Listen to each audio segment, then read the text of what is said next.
हाँ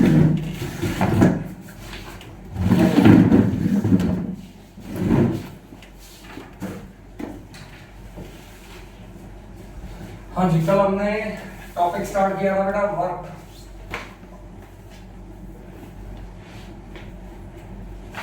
वर्क का basic formula कल मैंने आपको बताया था F dot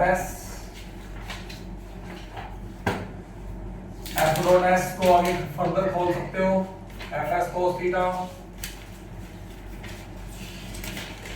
theta is the angle between force vector and displacement vector, है ना। Theta is the angle between force vector and displacement vector. ये हमने कल बात की थी।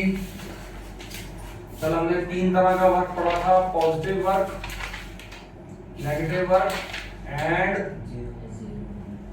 Zero work. और मैंने कल आपको कुछ एग्जांपल दिए थे पॉजिटिव वर्क के, नेगेटिव वर्क के और जीरो वर्क के, है ना। आज मैं थोड़े और एग्जांपल बताता हूं आपको।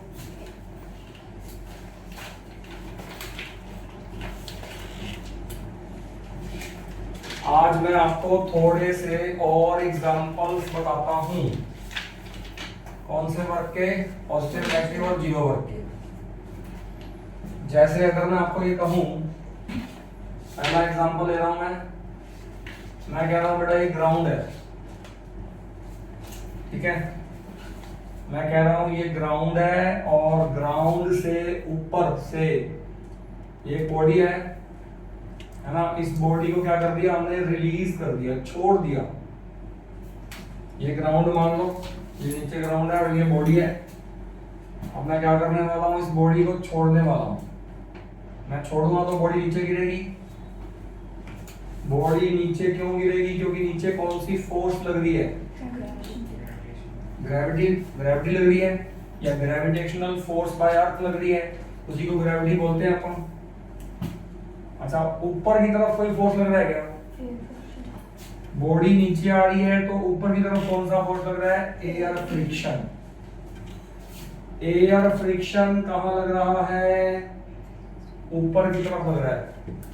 यहाँ पे दो फोर्स हो गए बेटा, एक तो ग्रेविटी जो डाउनवर्ड है और दूसरा एयर फ्रिक्शन जो अपवर्ड है ना। अच्छा, बॉडी आ कहां रही है? नीचे। तो बॉडी की डिस्प्लेसमेंट किस तरफ है? नीचे की तरफ है। बॉडी की डिस्प्लेसमेंट किस तरफ है बेटा? वो तो नीचे की तरफ है। अब अगर इस एग्जांपल में मैं आपसे पूछूं, बताओ भाई, work done by gravity positive है कि नेगेटिव है?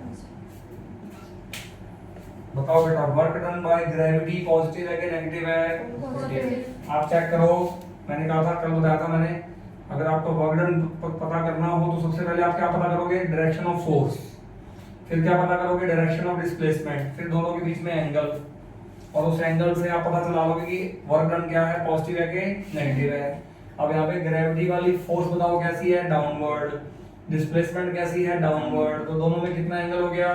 जीरो। और cos जीरो कितना हो जाएगा? 1। पॉजिटिव है। और मैंने कहा था F और S तो कभी नेगेटिव हो नहीं सकते, क्योंकि फोर्स और डिस्प्लेसमेंट तो क्या हो गए बेटा? मैग्नीट्यूड हो गए, है ना। तो ये पॉजिटिव है, ये पॉजिटिव है, ये भी पॉजिटिव आ गया, तो इसका मतलब यहाँ पर वर्क डन बाय ग्रेविटी क्या आ जाएगा? पॉजिटिव आ जाएगा। अरे बात समझ आई क्या? सिंपल सी बात है। ऐसी अगर मैं पूछूं, बताओ बेटा, work done by air friction, बताओ भाई। Negative. Work done by air friction. अब बताओ, एयर फ्रिक्शन कहां लग रहा है? ऊपर। लेकिन बॉडी कहां जा रही है? नीचे। तो फोर्स ऊपर है, बॉडी नीचे आ रही है, दोनों में थीटा कितना हो गया? 180 डिग्री एंगल हो गया। cos 180 कितना आ जाएगा बेटा? -1। नेगेटिव आ जाएगा, इसका मतलब इसका वर्क डन क्या हो जाएगा? नेगेटिव हो जाएगा। ये सारे एग्जांपल हैं, है ना। चलो और एग्जांपल देता हूं आपको। दूसरा एग्जांपल ले रहा हूं। इस एग्जांपल में क्या था? मैंने बॉडी को ऊपर से छोड़ दिया था नीचे गिरने के लिए, है ना। अब मैं उल्टा करूंगा। अब मैं क्या करूंगा? मैं कहूंगा ये ग्राउंड है और मैं बॉडी के ऊपर फेंक रहा हूं, यहां क्या हो रहा है, बॉडी ऊपर से नीचे आ रही है, यहां क्या होगा, बॉडी नीचे से ऊपर जाएगी। ठीक है, तो नीचे से ऊपर क्या अपने आप जाएगी या फेंकनी पड़ेगी? यहां ऊपर से नीचे क्या फेंकनी पड़ती थी या अपने आप आती थी? अपने आप आती थी। अरे अगर बॉडी को ऊपर से नीचे छोड़ना, ऊपर से नीचे लाना है तो क्या फेंकना पड़ेगा या छोड़ दूंगा बस अपने आप नीचे आ जाएगी, है ना? लेकिन अगर बॉडी को नीचे से ऊपर ले जाना है तो क्या छोड़ दूंगा? क्या ऐसे मुट्ठी खोलूंगा बॉडी ऊपर जाती है क्या? अपने आप नहीं जाती ना बेटा। अब तो मुझे ऊपर फेंकना पड़ेगा। इसका मतलब यहां पर मुझे करना पड़ेगा, मुझे ऊपर की तरफ क्या करना पड़ेगा, अप्लाइड फोर्स देनी पड़ेगी। बॉडी को अगर मुझे ऊपर फेंकना है तो मुझे खुद को फोर्स लगानी पड़ेगी। यहां मुझे फोर्स लगाने की जरूरत नहीं थी। यहां अगर मुझे बॉडी को ऊपर भेजना है तो क्या करना पड़ेगा, मुझे फोर्स अप्लाई करनी पड़ेगी। अब देखो बॉडी कहां जाएगी, बॉडी का डिस्प्लेसमेंट किस तरफ होगा, ऊपर की तरफ होगा, क्योंकि अप्लाइड फोर्स ऊपर की तरफ लगाई है मैंने। अब बताओ यहाँ पर जब बॉडी ऊपर जाएगी तो ग्रेविटी वाली फोर्स किस तरफ आएगी, ग्रेविटी वाली फोर्स, अरे ग्रेविटी तो नीचे लगती है हमेशा, बात समझ आ गई? ग्रेविटी वाली फोर्स तो नीचे ही आएगी ना। अच्छा एयर का फ्रिक्शन बताओ कहाँ आएगा, एयर का फ्रिक्शन कहाँ आएगा, बॉडी ऊपर जा रही है तो एयर का फ्रिक्शन कहाँ आएगा, फ्रिक्शन हमेशा बॉडी के मोशन को अपोज करता है। तो अगर बॉडी ऊपर जा रही है तो एयर का फ्रिक्शन भी कहाँ आ जाएगा, नीचे आ जाएगा। अरे फ्रिक्शन तो हमेशा उल्टा ही होता है अपोज मोशन के। यहाँ मोशन नीचे था तो फ्रिक्शन ऊपर था, यहाँ मोशन ऊपर है तो फ्रिक्शन कहाँ आ जाएगा, नीचे आ जाएगा। अब यहाँ दो फोर्स थी, ग्रेविटी और एयर फ्रिक्शन। यहाँ दो नहीं है, तीन फोर्स हैं, ग्रेविटी और फ्रिक्शन के साथ साथ हमारी अप्लाइड फोर्स भी है। तो अब मैं आपसे पूछता हूँ, बताओ बेटा, work done by applied force, बताओ पॉजिटिव या नेगेटिव है? बता दो बेटा, work done by applied force positive है कि नेगेटिव है? अरे अप्लाइड फोर्स कहाँ लगाई मैंने, ऊपर, और बॉडी भी कहाँ जा रही है, ऊपर। तो फोर्स और डिस्प्लेसमेंट दोनों में कितना एंगल हो गया, 0। cos 0 कितना हो गया, 1, तो पॉजिटिव आ गया। तो work done by applied force बेटा कितना हो जाएगा, पॉजिटिव हो जाएगा। बताना बेटा, वर्क डन बाय ग्रेविटी कितना है, बताओ बेटा, work done by gravity, gravity वाली फोर्स कहाँ लग रही है, नीचे, बट बॉडी जा कहाँ रही है, ऊपर। और फोर्स नीचे, डिस्प्लेसमेंट ऊपर, दोनों में थीटा कितना हो गया, 180। cos 180 कितना हो जाएगा, -1। तो वर्क डन बाय ग्रेविटी क्या हो जाएगा, नेगेटिव हो जाएगा। और ऐसे ही बेटा वर्क डन बाय कौन सा बच गया, एयर फ्रिक्शन, बताओ भाई, वर्क डन एयर फ्रिक्शन, बताओ, बॉडी ऊपर जा रही है, एयर फ्रिक्शन नीचे लग रहा है, theta 180 cos 180 -1, it is again negative.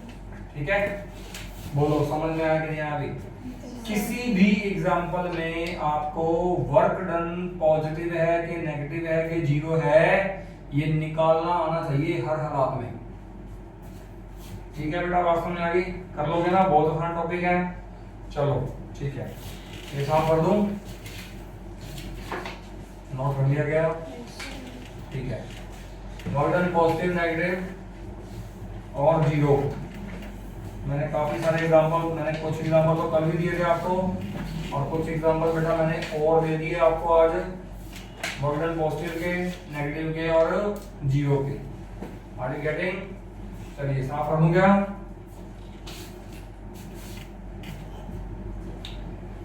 Note कर सकते हो, करना चाहो तो।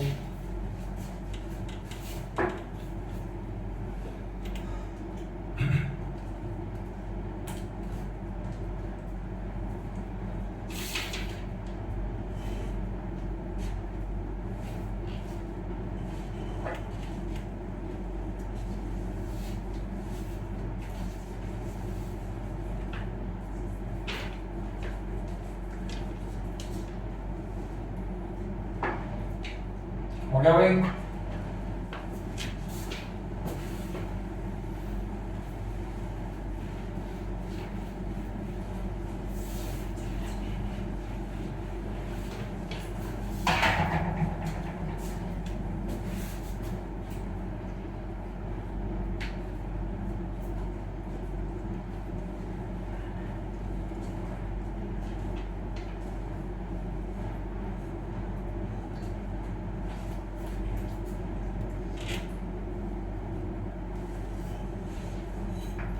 कल मैंने एक ये क्वेश्चन कराया था आपको, फिर से बताता हूँ अगला क्वेश्चन।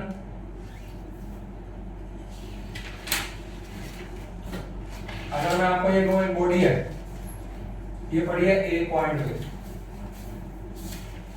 सपोज मेरे पास एक बॉडी है, ये पड़ी है ए पॉइंट पे, और इस ए पॉइंट के बेटा कोऑर्डिनेट्स क्या हैं, एक्स वाई जेड के हैं। मान लो इसके एक्स वाई जेड आ गए 6 3 7, है ना। ये ए पॉइंट के एक्स वाई जेड के आ गए बेटा 6 3 7 आ गए। अब इस बॉडी पे क्या लगा दिया गया, एक फोर्स लगा दिया गया। इस बॉडी पे क्या लगा दिया गया, एक फोर्स लगा दिया गया। और फोर्स कितना लगाया, इस बॉडी पे फोर्स कितना लगाया, मान लो 2i cap plus 3j cap plus k cap, ये फोर्स लगा दिया गया बॉडी पे, है ना। और ये फोर्स लगाने से बॉडी कहां से कहां चली गई, ए से बी पे चली गई बॉडी। ये फोर्स लगाने से बॉडी कहां चली गई, ए से बी पे चली गई। और बी के एक्स वाई जेड क्या है, वो भी क्वेश्चन में गिवन है, मान लो वो है -1 2 4, है ना। ये फोर्स लगाने से बॉडी यहां से यहां गई है, तो आपको बोलेगा फाइंड वर्क डन। मैंने ये भी क्वेश्चन कल करवाया था, मैं फिर से करवा देता हूँ। ऐसा ही क्वेश्चन कल करवाया था मैंने, मतलब इसमें ए और बी के जो एक्स वाई जेड है वो कुछ भी ले सकते हो आप अलग अलग, है ना। तो ये फोर्स लगा दिया और बॉडी यहाँ से यहाँ गई है, तो बॉर्डर निकालना है। अब पहले इनको बताओ, बॉडी यहाँ से यहाँ गई है, तो ये कौन है, डिस्प्लेसमेंट वेक्टर हो गया। अरे बॉडी ए से बी गई है, तो ये जो वेक्टर हुआ, ये इस वेक्टर को क्या बोलेंगे, इसको बोलेंगे displacement vector, A B vector, है ना। एस वेक्टर को क्या बोलेंगे, ए बी वेक्टर बोलेंगे। तो क्या ए बी वेक्टर निकाल सकते हो आप, मैंने कल भी आपको बताया था कैसे निकलता है। इसके x में से इसका x घटा दो, -1 में से -6 घटा दो और बाहर आएगा i कैप, प्लस इसके x y में से इसका y घटा दो, 2 - 3 घटा के बाहर आएगा j कैप, प्लस इसके z में से इसका z घटा दो, बाहर आएगा बेटा k कैप। बताओ कितना आ गया ये, माइनस का 7i, माइनस का 7i, माइनस का j, माइनस का 3k। ये कौन सा वेक्टर हो गया, ये हो गया डिस्प्लेसमेंट वेक्टर। अब बेटा वर्क डन कैसे निकलता है, F डॉट S से निकलता है। बेटा वर्क डन कैसे निकलता है, F डॉट S से निकलता है। तो ये बड़ा फोर्स वेक्टर, ये बड़ा डिस्प्लेसमेंट वेक्टर, दोनों के बीच में डॉट प्रोडक्ट कैसे सॉल्व करते थे, याद है ना। इसमें i के साथ कौन है 2, और यहां बताओ बेटा i के साथ कौन है -7। तो इसको 2 को किससे मल्टीप्लाई करेंगे, -7 से, प्लस फिर j के साथ कौन है 3, और यहां बताओ बेटा j के साथ कौन है -1। तो फिर 3 को किससे मल्टीप्लाई करेंगे, -1 से। k के साथ कौन है 1, यहाँ k के साथ कौन है -3, 1 को किससे मल्टीप्लाई करेंगे -3 से। मतलब i j k के साथ साथ जो जो है उनको गुणा करके जाओ, सबको जोड़ते जाओ, बताना कितना आंसर आ गया, -14 -3 कितना आंसर हो गया बेटा, -20 जूल आंसर हो गया। वर्क के यूनिट्स क्या होते हैं, जूल। तो लो बेटा ये वर्क डन आ गया -20 जूल। अरे याद आया कुछ क्या, ऐसे क्वेश्चन कल करवाए थे बेटा मैंने, आर यू गेटिंग। चलो अब जो मैंने कल कराया था उसको मैंने हल्का सा ब्रीफ कर दिया। अब मैं इसको आगे आज मैं कुछ नई बातें और सिखाता हूँ आपको वर्क डन के बारे में, ठीक है भाई। आज मैं आपको वर्क डन के बारे में कुछ नए पॉइंट्स सिखाता हूँ, सुनो कैसे।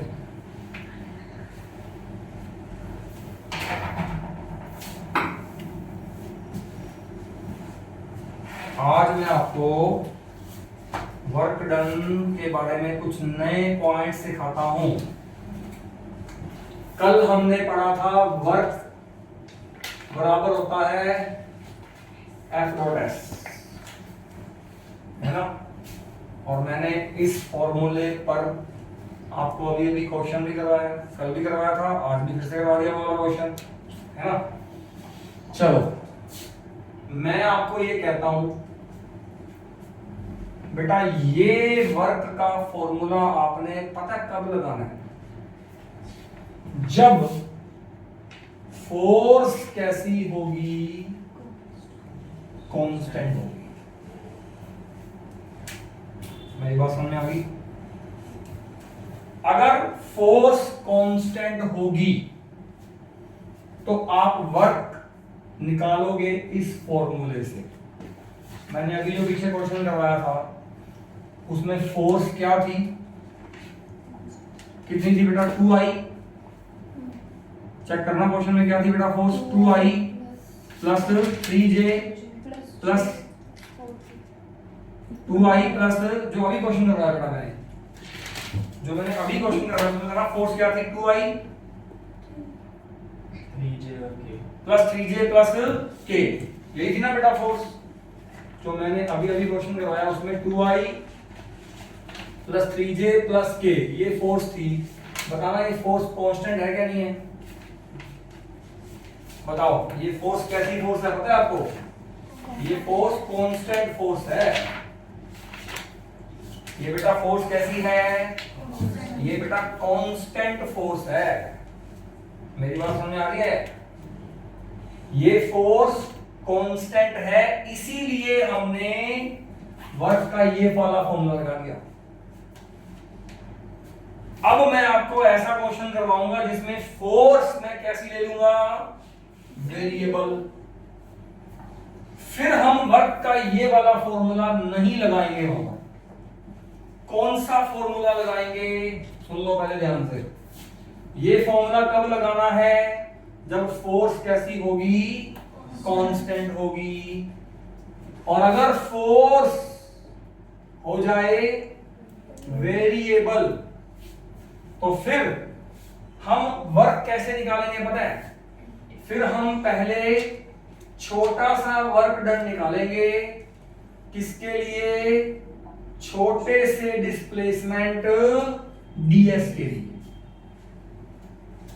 ये टोटल डिस्प्लेसमेंट के लिए टोटल वर्क डन था, ये छोटे से डिस्प्लेसमेंट ds के लिए छोटा सा वर्क डन निकाल के, और फिर हम करेंगे बेटा इसका दोनों तरफ इंटीग्रेशन, और वो इंटीग्रेशन से टोटल वर्क डन निकलेगा। और ये वाला फॉर्मूला हम कब लगाया करेंगे, जब फोर्स कैसी होगी, वेरिएबल होगी। बोलो, मैं अभी क्वेश्चन करवा दूंगा, कोई दिक्कत नहीं है। और ध्यान से देखो, यहां पर वर्क डन निकालने के लिए बीच में जो मैथमेटिकल कंसेप्ट आ रहा है वो कौन सा आ रहा है, इंटीग्रेशन। यहां पर वर्क डन तभी निकाल सकते हो जब आपको क्या आता हो, इंटीग्रेशन आता हो। बेटा इंटीग्रेशन का फॉर्मूला याद है ना, क्या था, इंटीग्रेशन का बेसिक फॉर्मूला जो इसमें यूज होना है, मुझे अभी यूज करना है। क्या फॉर्मूला था, x की पावर n हो, साथ में dx हो, इंटीग्रेशन हो। बताओ क्या फॉर्मूला होता है, x की जो पावर है उसमें 1 जोड़ दो, फिर उसी पावर से क्या कर दो, डिवाइड कर दो। This was the formula for integration. जैसे अगर आपके पास आ जाता है x की पावर 3 इंटू dx, बताना क्या आंसर आएगा सामने, x की पावर 3 प्लस 1 4 बाय 3 प्लस 1 4, ये आंसर आएगा। बटा बात समझ आ गई? अच्छा, कई बार क्या होता है, कई बार ये x की पावर आती नहीं, सीधा क्या आता है, dx आता है। इंटीग्रेशन में कई बार ऐसा होता है, x की पावर कुछ भी नहीं आएगी, सीधा क्या आएगा, dx। तो आप सोचो यहाँ पर x की पावर को क्या मैं 0 लिख सकता हूँ क्या, क्योंकि x की पावर 0 बेटा होता है 1, तो dx के साथ में मल्टीप्लाई में क्या है, 1 तो है ना, उस 1 को क्या मैं x की पावर 0 बोल सकता हूँ क्या।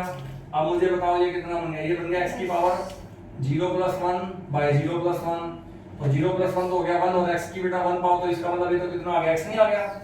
इसका मतलब हमें क्या समझ में आया कि dx अकेला उसका इंटीग्रेशन क्या होता है, x होता है। ऐसे ही हमने और पढ़ा था आगे, जैसे हम यहाँ पे भी लिख रहे हैं कि dw का इंटीग्रेशन, इसका मतलब क्या आएगा, w आएगा सीधा। जैसे dx का x आ गया तो वैसे dw का भी कितना आ जाएगा, सीधा w आ जाएगा। बताओ बेटा ये सारी चीजें समझ में आई नहीं आई आपको, क्लियर है ना? अब ये इसलिए बताया है क्योंकि इसका दोबारा से यहाँ पर क्या होने वाला है, यूज होने वाला है। Are you getting what I am saying? बताओ बेटा ये वाला फॉर्मूला कब लगाओगे, जब फोर्स कैसी होगी, कांस्टेंट होगी। और ये वाला फॉर्मूला कब लगाओगे, जब फोर्स कैसी होगी, वेरिएबल होगी। सिंपल सी बात ये है, अगर कांस्टेंट फोर्स है तो हम सारा का सारा वर्क एक ही बार में निकालेंगे, फॉर्मूला लगा देंगे और कंप्लीट वर्क डन निकालेंगे एक ही बार में। लेकिन अगर फोर्स वेरिएबल है तो पहले हम क्या करेंगे, पहले हम छोटा सा वर्क निकालेंगे छोटे से डिस्प्लेसमेंट के लिए, फिर उसका इंटीग्रेशन करके हम क्या निकालेंगे, टोटल वर्क डन निकालेंगे। ठीक है? और क्वेश्चन में फोर्स कांस्टेंट है या वेरिएबल है ये आपको बताएगा नहीं, वो आपको तो दे देगा फोर्स बस। ये आपको पता लगाना पड़ेगा कि कांस्टेंट फोर्स है कि वेरिएबल फोर्स है। बात समझ आ गई? ये कैसे पता लगाओगे ये मैं आपको बताऊंगा कैसे पता लगाओगे, है ना? जैसे मैंने आपको बताया ये वाली फोर्स कांस्टेंट है ना? अभी मैं अगला क्वेश्चन दूंगा, उस क्वेश्चन में आपको बताऊंगा देखो ये वाली फोर्स वेरिएबल है, तो क्यों वेरिएबल है वहां पे मैं कुछ यहाँ पे कुछ एक्स्ट्रा दूंगा ना उसके अंदर, तो वो देखने से आपको समझ में आएगा कि हाँ ये तो वेरिएबल है इसका मतलब। तो कहने का मतलब ये होगा कि फोर्स आपको बताएगा थोड़ा ना कि कांस्टेंट है कि वेरिएबल है, आपको तो सिर्फ दे देगा बस, वो कह देगा ये फोर्स है। ये आपको सोचना पड़ेगा कि कांस्टेंट फोर्स है कि वेरिएबल फोर्स है। अगर कांस्टेंट फोर्स होएगी तो आप इस फॉर्मूले से वर्क डन निकाल देना, और अगर वेरिएबल फोर्स होएगी तो फिर आप इस फॉर्मूले से वर्क डन निकाल देना। ठीक है बेटा? चलो अब मैं क्वेश्चन ले रहा हूं जिसके अंदर फोर्स कैसी होगी, वेरिएबल होगी, तो वर्क डन हम कैसे फॉर्मूले से निकालेंगे, इस फॉर्मूले से वर्क डन निकालेंगे बेटा। चलो start.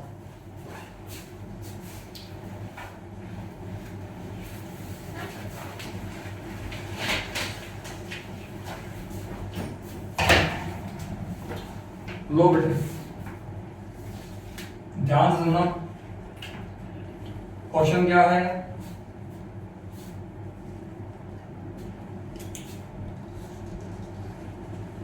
A force F vector बराबर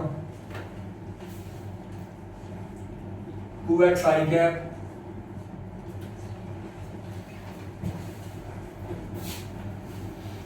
plus y j cap plus Z square के कैप, ये दे दी फोर्स। अब आपको उसने एक्स वाई जेड बीच में डाल दिए फोर्स के, है ना? ए फोर्स एफ वेक्टर बराबर this x on the body, ये वाली फोर्स बॉडी पे एक्ट करती है बेटा, ये वाली फोर्स बॉडी पे एक्ट करती है, and body goes from point A point के बताओ एक्स वाई जेड कौन कौन है, 1 1 3 टू पॉइंट बी के बताओ कौन है, 3 2 4, और आपको बोलता है फाइंड वर्क डन।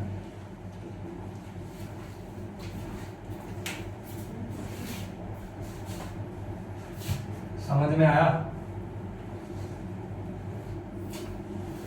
मैं आपको वर्क डन के अलग अलग तरह की कैटेगरी के क्वेश्चन करवा रहा हूं सारे, मतलब आपको कैसा भी क्वेश्चन आ जाए वर्क डन पूछे तो आपको वर्क डन निकालना आना चाहिए उसके अंदर। सिर्फ थ्योरी पढ़ने से कुछ नहीं होगा, फॉर्मूला पढ़ने से कुछ नहीं होगा, जब तक आपको क्वेश्चन सॉल्व करने नहीं आएंगे, न्यूमेरिकल्स पे आपकी कमांड नहीं बनेगी, तब तक टॉपिक जितना मर्जी पढ़ लो सब व्यर्थ है।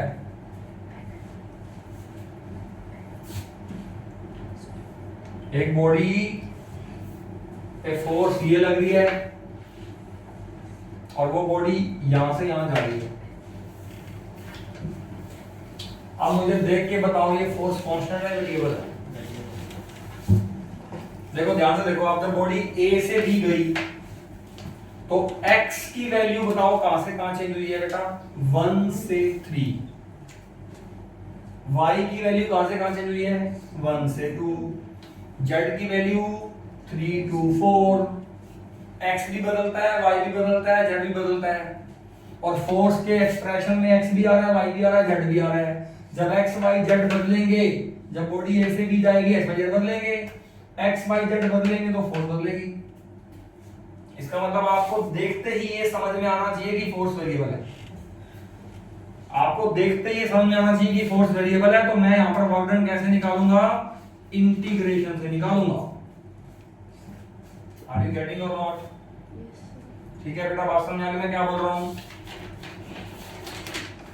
अब इस क्वेश्चन को कैसे सॉल्व करेंगे, हम इस क्वेश्चन को कैसे सॉल्व करेंगे।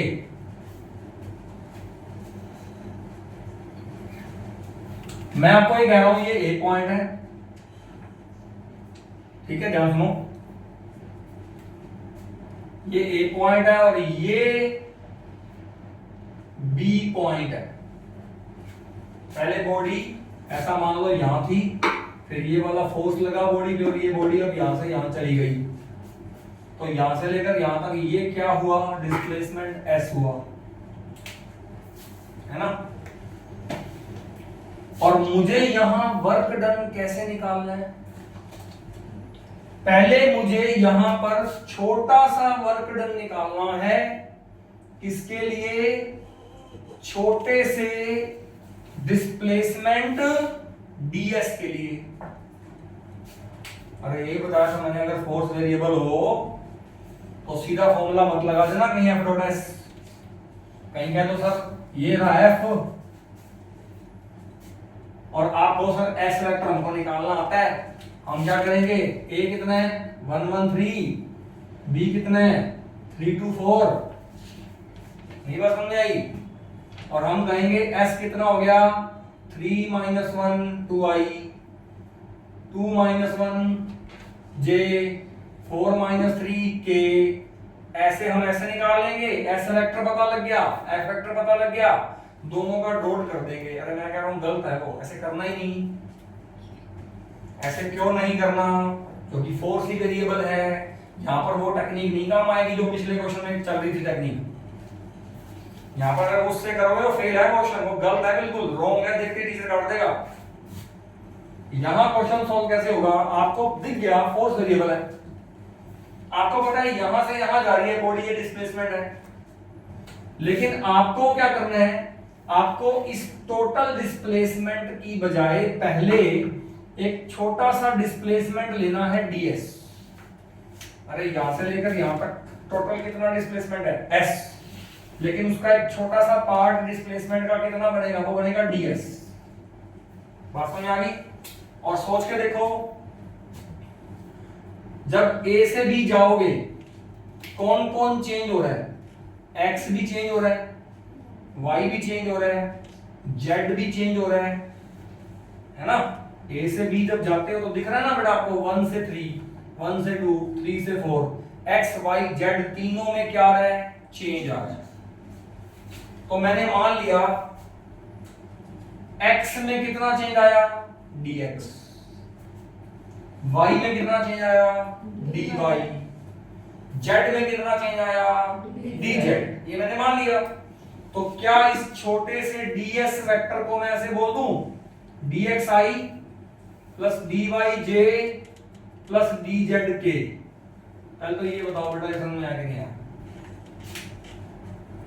अरे जब बॉडी यहां से यहां जाएगी, ये छोटा सा डिस्प्लेसमेंट चलेगी, तो जब बॉडी यहां से यहां गई है तो x में कितना चेंज आया है dx, y में कितना आया है dy, z में कितना आया है dz। तो इस डिस्प्लेसमेंट को क्या मैं तीनों डिस्प्लेसमेंट्स के सम के इक्वल नहीं बोल सकता?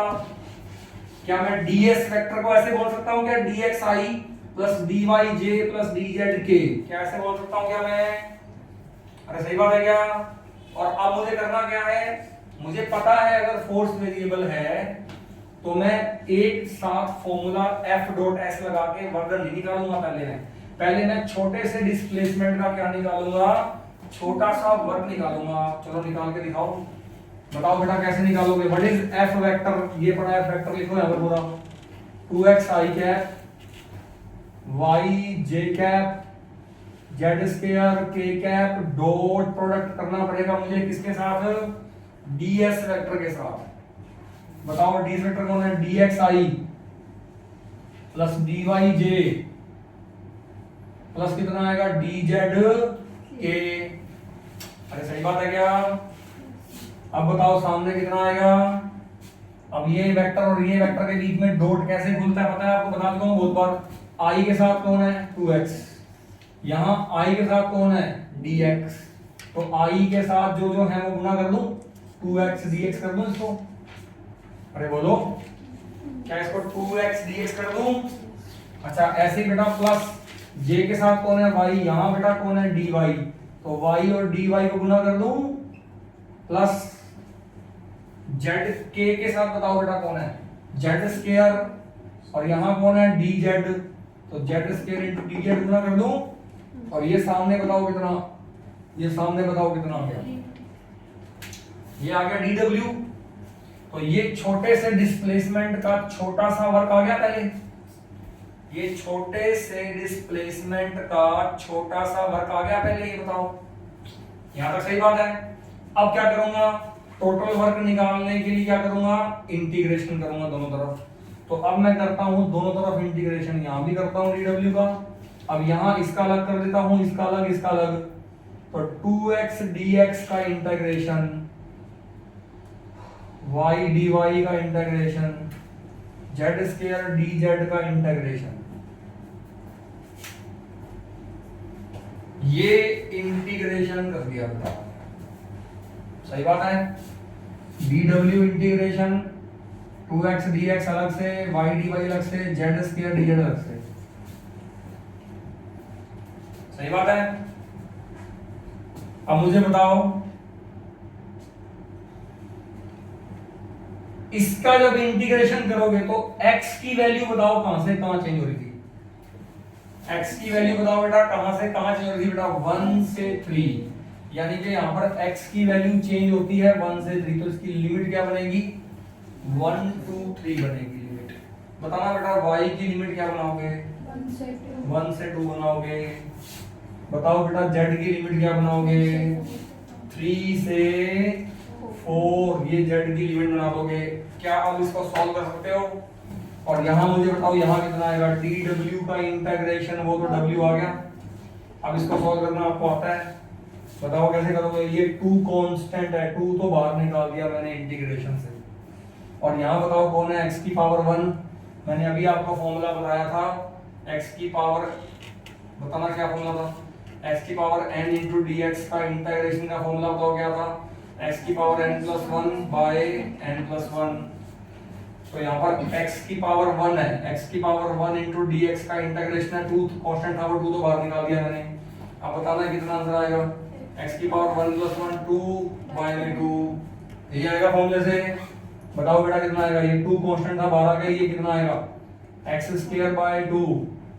इंटीग्रेशन करने के बाद ये लिमिट तो पुट करनी बाकी है। 1 से 3 लिमिट पुट करनी बाकी है अभी, है ना? इंटीग्रेशन कर दिया, लेकिन जो लिमिट है यहाँ से यहाँ, उसको तो अभी सॉल्व करना पड़ेगा ना। तो एक बार लिमिट को लिख दो साइड पे। अब ये बताओ बेटा y की पावर 1 इंटू dy। जैसे ये y की पावर होता और यहाँ dy होता, तो यहाँ y की power n plus 1 by n plus 1 हो जाता। तो अब ये y की पावर 1 dy का बताओ फॉर्मूला क्या बनेगा? y स्क्वायर अपॉन 2, लिमिट क्या आ जाएगी बेटा? 1 से 2 प्लस z स्क्वायर dz का फॉर्मूला बताओ क्या बन जाएगा? z की पावर 3 अपॉन 3, लिमिट आ जाएगी बेटा 3 से 4। सही बात है क्या? सॉल्व करेंगे इसको। बेटा आगे बताओ, सॉल्व करो कितना आएगा बताओ। देखो यहां पर ये 2 से 2 तो कट गया। सही बात है। अब ये सॉल्व कैसे करते थे बताओ? x स्क्वायर और इसकी लिमिट क्या है? 1 से 3। तो कैसे सॉल्व करते हैं बताओ? पहले x को क्या पुट करेंगे?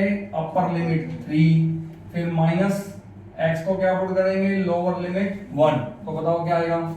x को पुट कर दो 3, तो ये आएगा 3 का स्क्वायर माइनस एक्स को बेटा पुट कर दो 1, 1 का स्क्वायर, ये लो ये आ गई वैल्यू। अरे पहले x को 3 पुट करो ना, 3 का स्क्वायर हो गया, x का स्क्वायर था तो 3 का स्क्वायर हो गया, फिर माइनस में x को 1 पुट कर दो, 1 का स्क्वायर हो गया, upper limit minus lower limit, ऐसे तो करते हैं सब इसको। प्लस अब ये जो 2 है, ये तो ये 2 तो कट गया था इससे, बट ये तो 2 तो कटा ही नहीं, तो इसको 2 को 1/2 को बाहर छोड़ देता हूं अलग से। y स्क्वायर को भी ऐसे ही करो, y की पहले बताओ ऊपर वाली वैल्यू कितनी है 2, तो यहाँ आएगा 2 का स्क्वायर माइनस कितना आएगा बेटा 1 का स्क्वायर। अब ये वाला 3 भी बाहर निकाल दो, 1/3 बाहर आ गया। अब बताओ ये कौन है, z की वैल्यू बताओ बेटा, पहले ऊपर वाली कौन सी वैल्यू है 4, तो 4 की पावर 3 माइनस z की वैल्यू कितनी है 3 की पावर 3। अब इसको सॉल्व करो, जितना भी आएगा तुम्हारा आंसर है। ये बताना कितना हो गया, 3 का स्क्वायर 9 माइनस 1 8 है, तो बताओ कितना आ गया बेटा बर्डन। सबसे पहले ये बताओ बेटा, ये आ गया 8 प्लस ये बताओ कितना है अभी 2 का स्क्वायर 4 माइनस 1 3, 3 बटा 2, ये आएगा 3/2 प्लस, अच्छा ये बताओ कितना है 4 का क्यूब कितना है 64 माइनस ये कितना है 27, तो 64 माइनस 27 बताओ बेटा कितना आएगा, कितना आएगा 37 आएगा, है ना। तो 37/3 हो गया, अरे बोलो ये हो गया बाय 3। अब इसका एलसीएम लो, 6 इज एलसीएम, बताओ कितना आएगा बेटा 6 इज एलसीएम, ऊपर कितना आ जाएगा 48, 3 × 3 9 2, इसको 2 से गुणा करना, ये आ गया। अरे बोलो सबको जोड़ो बेटा कितना आएगा बताओ भी, सबको जोड़ना 74 + 48 कितना हो गया 9 और 4 13 और 8 21, 2 7 और 4 11 और 2 13, 131 बेटा 6 जूल आंसर है।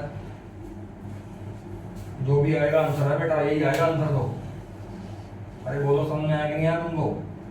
फोर्स कैसी थी वेरिएबल, अगर फोर्स वेरिएबल हुई तो ऐसे वर्क निकलेगा, अगर फोर्स वेरिएबल हुई तो F.S नहीं लगाना वहां पर, ठीक है। चलो और क्वेश्चन ले रहा हूं, तो साफ कर दूंगा इसको, ठीक है। एक तो ये कैटेगरी है। अब फिर से एक अलग तरह का क्वेश्चन लूंगा, उसमें भी फोर्स कैसा होगा वेरिएबल होगा, लेकिन वो ऐसा नहीं क्वेश्चन होगा, थोड़ा अलग तरीके से क्वेश्चन होगा, ठीक है ना। फोर्स उसमें भी कैसा आएगा वेरिएबल ही आएगा, डोंट वरी। चलो साफ कर दूं क्या,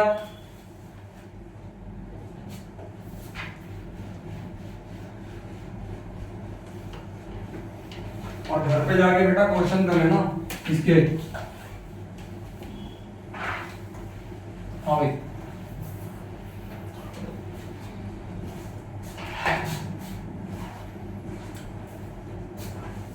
वो बेटा एक क्वेश्चन दे रहा हूं,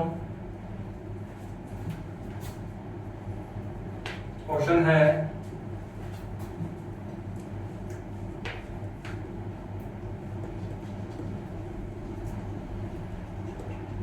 displacement of a body of mass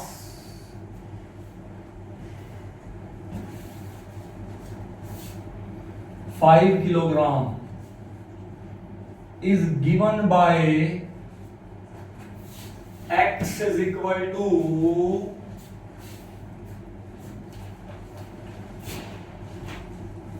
p cube plus 1,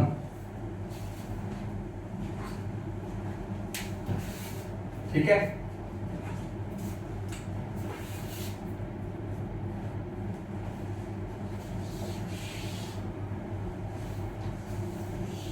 find work done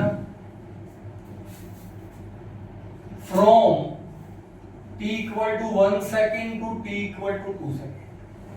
लो जी ये क्वेश्चन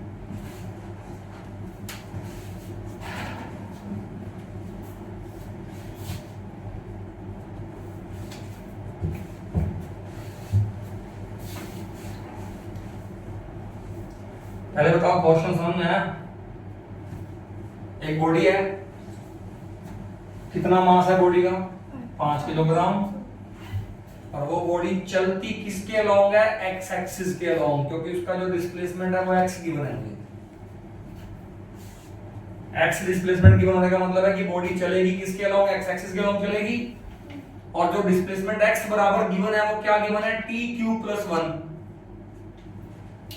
तो बताओ बॉडी 1 सेकंड से 2 सेकंड में जितना चलेगी उतना चलने के लिए कितना वर्क होगा? ये पूछ रहा है। अब आप सोचोगे सर ना तो आपने फोर्स बताया मैंने फोर्स आपको नहीं बताया, ना आपने डिस्प्लेसमेंट बताया, पूछा वर्क डन रहे हो, है ना? दिमाग में आता है ना सर क्वेश्चन। ना तो मैंने आपको फोर्स का फॉर्मूला बताया, ना मैंने आपको डिस्प्लेसमेंट बताया, और मैं पूछ आपसे वर्क डन रहा हूं, तो कैसे करोगे यहां पे क्वेश्चन?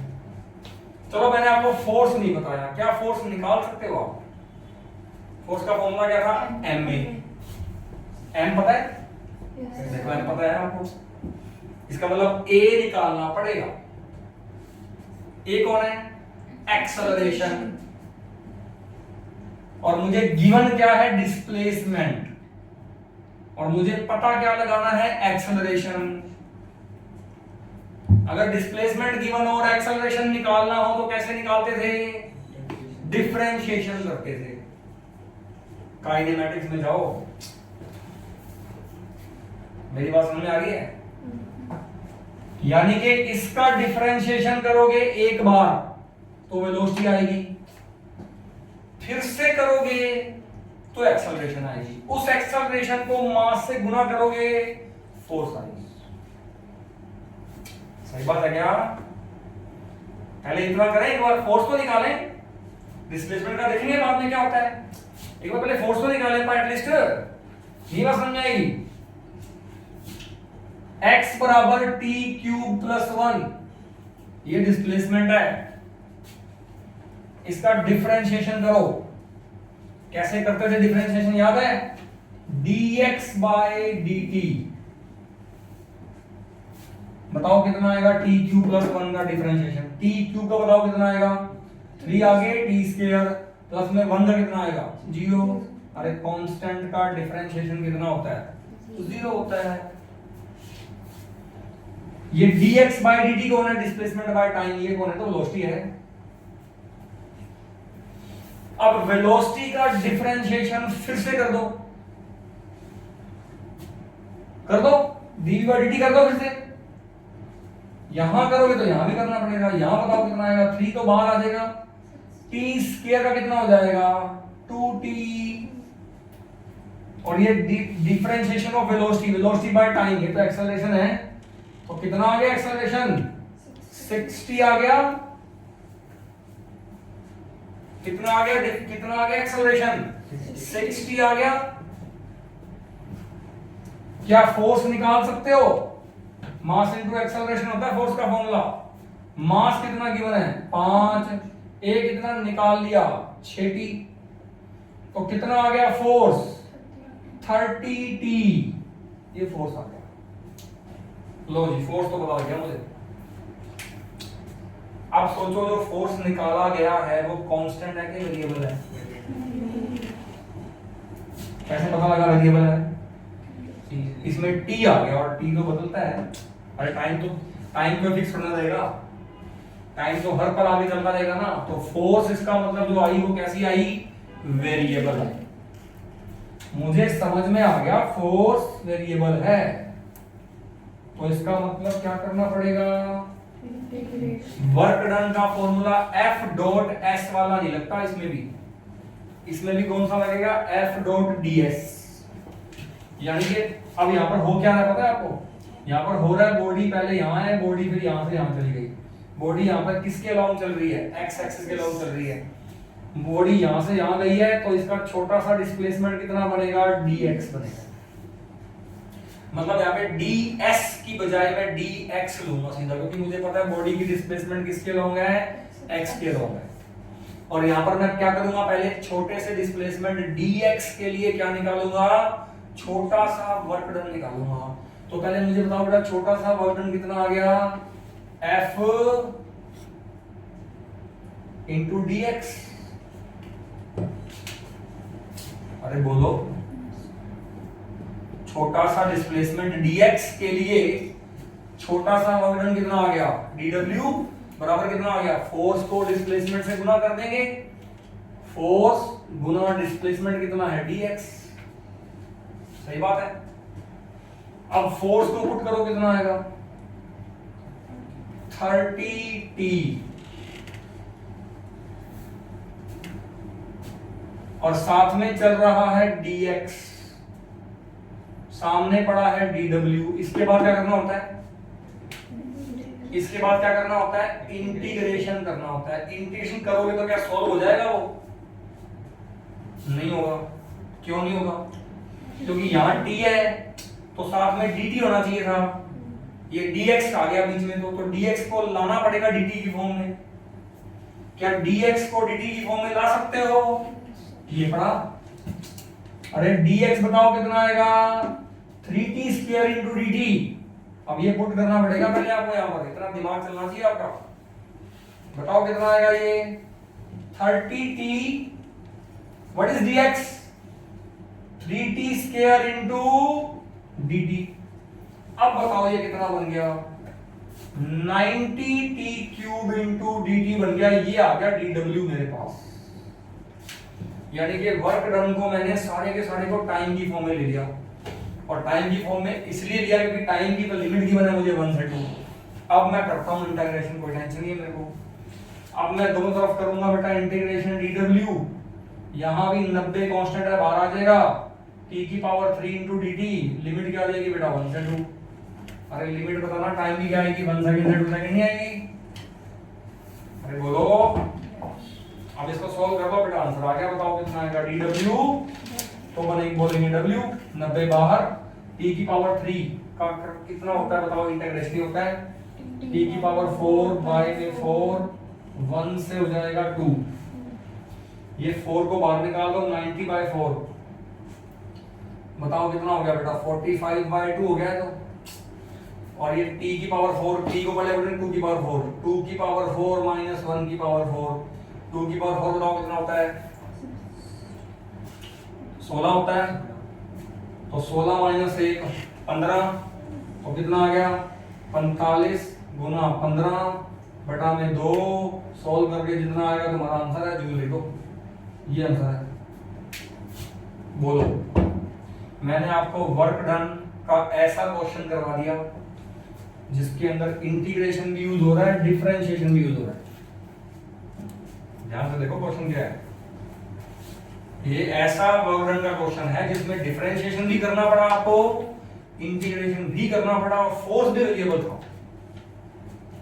बोलो सही बात है क्या, कर लोगे ना। चलो बेटा, ये सारे क्वेश्चन थे किसके, वर्क डन के। अभी वर्क डन के एक और भी तरह के क्वेश्चन है, वो मैं कल कराऊंगा, आज नहीं। उसके पहले मैं एक टॉपिक करवाता हूं आपको, यूनिट्स ऑफ वर्क डन। वो छोटा सा टॉपिक है, हम करते हैं। ये साफ कर रहा हूं, units of work done.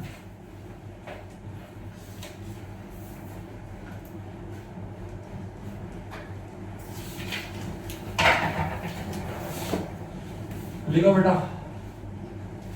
Units of work. Work का फॉर्मूला क्या होता है, एफ एस कोस थीटा। अगर मैं एसआई सिस्टम में बात करूं तो बेटा फोर्स होती है न्यूटन, डिस्प्लेसमेंट होती है बेटा मीटर। कोस थीटा के तो कुछ होते नहीं यूनिट्स, तो न्यूटन मीटर को कलेक्टिवली क्या बोलते हैं, जूल। और अगर मैं सीजीएस सिस्टम में बात करूं तो, अगर मैं सीजीएस सिस्टम बात करूं तो फोर्स होती है डाइन, याद है ना, बताया था मैंने। डिस्प्लेसमेंट होता है सेंटीमीटर। इसको पूरे को बेटा क्या बोलते हैं, अर्ग। क्या बोलते हैं इसको, अर्ग। और 1 जूल में कितना अर्ग आएंगे पता है आपको, 1 जूल बराबर कितना होता है, 1 न्यूटन मीटर होता है। 1 जूल बराबर कितना होता है 1 न्यूटन मीटर। 1 न्यूटन में कितने डायन होते हैं पता है 10 की पावर 5 डायन होते हैं। 1 मीटर में 10 की पावर 2 सेंटीमीटर होते हैं।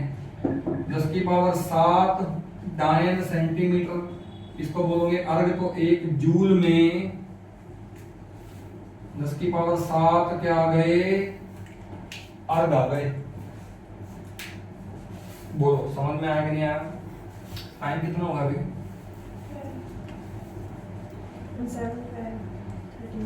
7:12 हो गए। इतना बहुत है आज। अभी वर्क डन के एक तरह के क्वेश्चन और रहेंगे ग्राफ से वर्क डन निकालेंगे हम वो कल कराएंगे ठीक है। आज इतना कर लो। कल का टाइम बेटा क्या है 11 से 12 ठीक है। चलो ऑल राइट।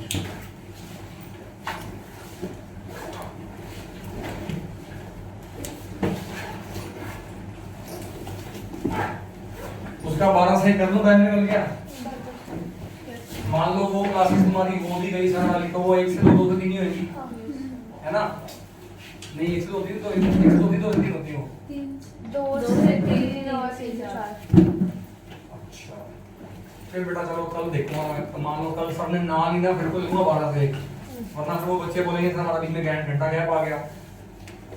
समझ रहे हो आप 12 से नहीं लिख पाऊंगा ना बेटा फिर 1 से 2 ही लेनी पड़ेगी या फिर वो लेनी पड़ेगी या 4 से लेनी पड़ेगी ठीक है। चलो ठीक है ओके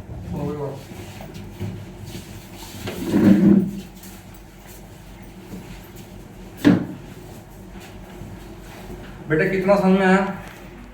बढ़िया सर। लास्ट वाले क्वेश्चन में से लिख कर तो आई थी बट चलो